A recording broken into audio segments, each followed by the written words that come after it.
Right now we're here with Subeeha Kurji, who's an acupuncturist herbalist as well. You have a Master of Science. Now tell us about acupuncture. You were mentioning acupuncture's been around for many years. Well, they say acupuncture's been around for over 5,000 years. The first medical textbook ever of any medicine actually is the Huangdi Neijing, the Yellow Emperor's Classic of Internal Medicine. And that's been dated between 200 and 800 BC. And in fact, Peking Man, who I think is 200,000 years old, was found with bone needles buried with him. So wow, that's a very long history.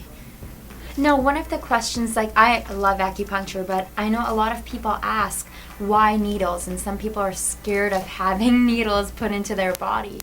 So why are needles specifically used? Can't be used just hands or fingers? You could. It wouldn't be as powerful because you want to go into the meridians, and we actually tap into the chi, and each point actually has a spirit of the point. So when the practitioner goes in with intention, you access the energy of that specific point. So you have to go with do. the intention.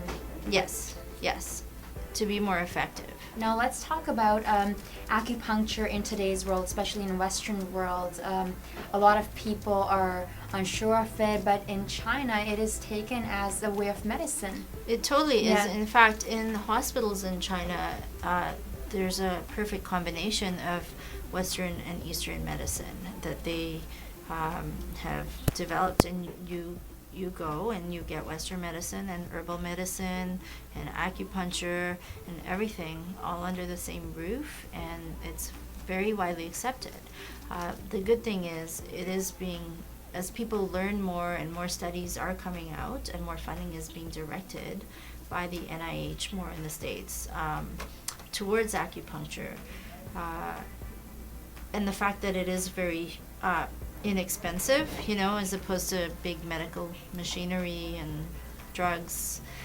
We just need our needles. So it is getting more widely recognized by even Western medical fields. And what are meridians? Meridians, we have 12 regular meridians and 8 extra meridians that are like rivers of energy that run through the body.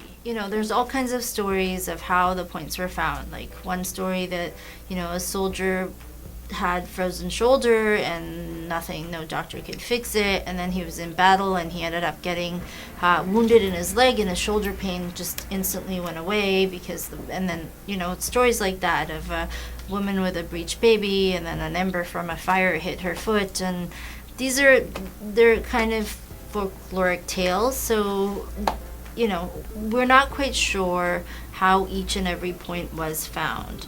There is a rich connection with Taoist roots in this medicine that come into play with the spirituality with acupuncture. So there's one side where you can say, okay, my elbow's hurting, my arm is hurting, and it's amazingly effective for anesthesia, And now I'm going to totally digress, but actually how even acupuncture was really brought to the West, especially North America, was around the time Nixon went to China.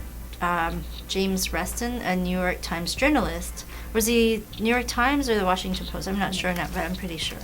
But anyways, he went to China, and they say that he'd been trying to get in for a really long time, and then Nixon kind of got permission around the same time right before him, and he ended up getting an